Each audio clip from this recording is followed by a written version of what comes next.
Hello again. I told you yesterday the story of Dad's Smoky. Let me tell you the story of my Smoky. I was 14 and I had agreed to buy a horse from a neighbor, 2.5-year-old colt that had never had a human hand laid on him, but he was beautiful. He had 4 stocking legs, which means a white stocking up to both knees and up to both hocks, and a bald face that was white, and a beautiful flowing mane. Anyway, he was half thoroughbred and half quarter horse, and a good moving horse, but he had never been handled. So I rode Booger, who you've met in earlier stories, over to bring him home. I was just going to put him on a lead rope on a halter and teach him, break him to lead on the way home with Booger pulling him. We'd done that with a lot of colts. Well, when I got over there and I got him roped, and the people who were there had friends there visiting, and they said, "We'd like to see you ride him." And I thought, okay, why not? We'll just ride him. And so I snubbed him up to a snubbing post and played with him a minute and got the saddle on him, and it wasn't real bad to do that. And I cinched the saddle up and got on him, and he bucked and around the corral and around the corral. And I thought to myself, you're going to be too sore tomorrow to buck, colt. So I took him out of the corral and I rode him about 25 miles that afternoon before I got home at night.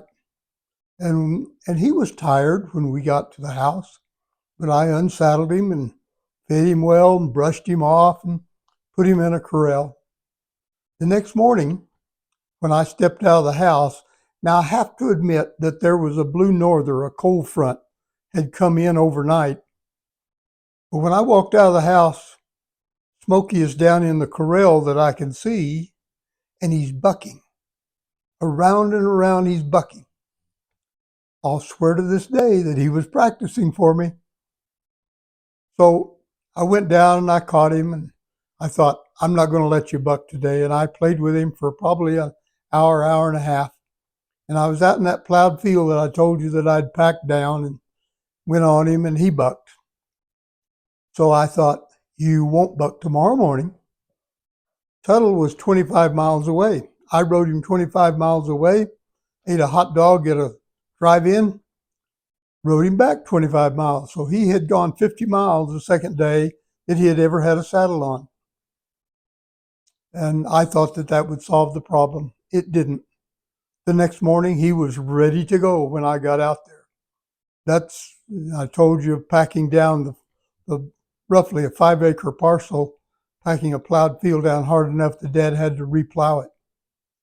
But I rode him an average of 50 miles a day, 7 days a week, for almost 3 months before he finally got over the bucking with me.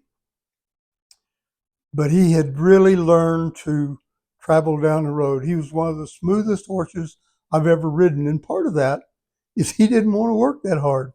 And so as we would go down the road, he used as little effort to cover as much ground.